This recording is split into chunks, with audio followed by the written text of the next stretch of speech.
Bienvenue la famille madridista, on se retrouve pour une nouvelle vidéo sur l'actualité Real Madrid.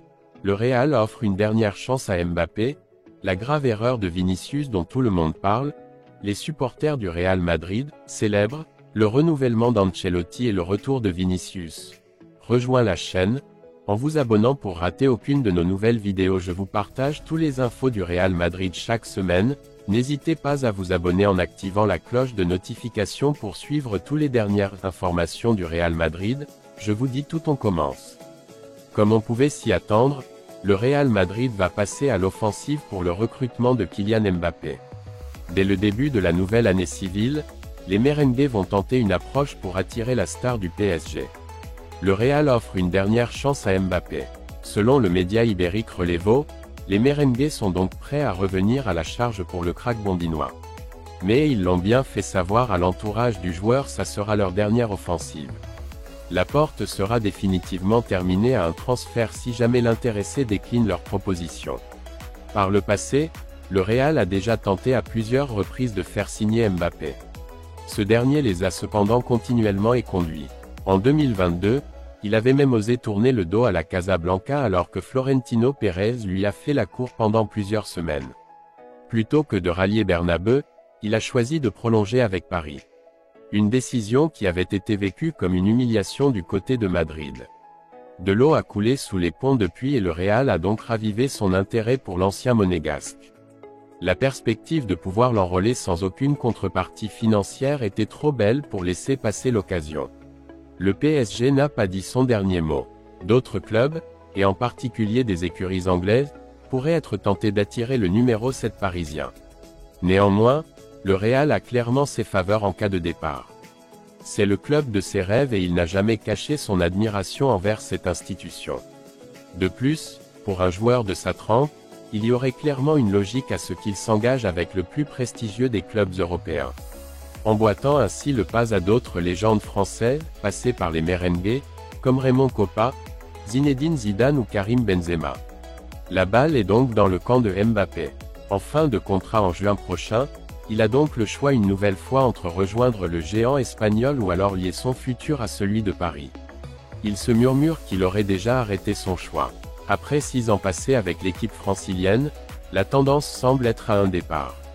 L'été dernier, il avait pour rappel refusé d'activer la prolongation automatique d'1 an. Cela dit, une prolongation n'est pas à exclure. Récemment, l'équipe révélait qu'un dialogue existe toujours entre les deux parties. Affaire à suivre. La grave erreur de Vinicius dont tout le monde parle. Le Brésilien fait à nouveau l'actualité en raison d'une polémique sur les réseaux sociaux. L'attaquant a retrouvé la dynamique de l'équipe après s'être remis de sa blessure. Vinicius Junior a été la grande attraction du premier entraînement du Real Madrid après les vacances de Noël. Le Brésilien, blessé le 18 novembre lors d'un match de qualification contre la Colombie pour la Coupe du Monde 2026, voit déjà la lumière au bout du tunnel après s'être remis d'une déchirure du biceps fémoral avec atteinte du tendon distal de sa jambe gauche. Vini, le meilleur joueur blanc la saison dernière et qui cette saison était éclipsé par la figure de Jude Bellingham, pourrait réapparaître face à Mallorca lors de la première journée de la Ligue 2024, une première étape pour prendre du rythme avant la Super Coupe d'Espagne, et la demi-finale contre l'Atlético de Madrid. Controverse sur son dernier tatouage. Le Brésilien a défrayé la chronique ces dernières heures pour sa tournée aux États-Unis. Vini, fidèle adepte de la NBA, a profité de l'occasion pour regarder plus d'un match en direct de la meilleure ligue de basketball du monde et prendre des photos avec des stars telles que Jason Tatum et Giannis Antetokounmpo. Au-delà de sa tournée et du football, le dernier tatouage du joueur du Real Madrid n'est pas non plus passé inaperçu. Le célèbre tatoueur espagnol Ganga s'est chargé de dessiner le dos du Brésilien avec certains des visages les plus importants de l'histoire du sport, comme Kobe Bryant, Pelé, Michael Jordan et Muhammad Ali. Ça a été génial de terminer 2023 avec cet incroyable tatouage complet du dos réalisé en 8 heures pour mon frère Vinicius, toujours avec mon équipe, a écrit l'artiste sur ses réseaux. Une polémique a cependant commencé à surgir sur les réseaux sociaux à propos de la figure de Jordan, et le mythique 23 semble lancer avec sa main gauche alors que tout le monde sait que Sa Majesté de l'air lançait avec sa droite. Certains fans de Vinicius et Ganga ont voulu justifier cette image en se souvenant du célèbre coup franc du pied gauche de Jordan lors d'un match contre les Hawks au cours duquel il est entré en collision avec Mutombo sur la ligne du personnel. Les supporters du Real Madrid célèbrent le renouvellement d'Ancelotti et le retour de Vinicius. L'équipe blanche a tenu la deuxième séance d'après-pause lors d'une séance d'entraînement à porte ouverte.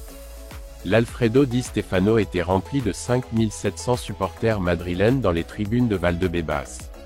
Il y a une bonne ambiance dans la cité sportive de Valdebebas. Après avoir confirmé le renouvellement de Carlo Ancelotti jusqu'au 30 juin 2026, les supporters du Real Madrid ont eu l'occasion de célébrer la continuité de l'entraîneur italien lors d'un entraînement à porte ouverte au stade Alfredo Di Stefano. Les supporters du Real Madrid, qui occupaient 5700 des 6000 sièges mis à disposition des supporters blancs pour accompagner l'équipe première, ont acclamé Ancelotti lors du deuxième entraînement blanc après les vacances de Noël. Comme le premier jour, le coach pouvait compter sur la présence de Vinicius, Camavinga et Carvajal, qui avoir terminé la séance avec normal. Le Brésilien, blessé le 18 novembre dernier dans un match de qualification pour la Coupe du Monde 2026 avec le Brésil, a été l'un des plus plébiscités par le public. À la fin de la séance, Vinicius s'est approché des supporters pour signer des maillots et a discuté avec les micros de Real Madrid TV, « Je vais bien, très bien. Maintenant, il faut juste laisser l'entraîneur choisir », a-t-il commenté sur sa condition physique. Bien que sa présence dans l'effectif n'ait pas été confirmée, Ancelotti devrait commencer à utiliser Vini contre Mallorca mercredi, 19h15, pour que le 7 du Real Madrid se mette dans le rythme de la compétition avant d'affronter l'Atlético de Madrid en demi-finale de la Supercoupe d'Espagne.